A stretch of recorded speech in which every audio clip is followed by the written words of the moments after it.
सुमनसवन्दित सुन्दरि माधवि चन्द्र सहोदरि हेममये मुनिगणवन्दित मोक्षप्रदायिनि मञ्जुळभाषिणि वेदनुते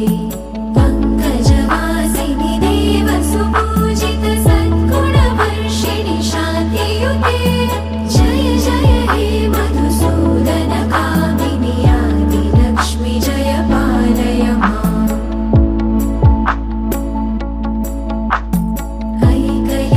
ऐकलिकल्मषनाशिनि कामिनि वैदिकरूपिणि वेदमये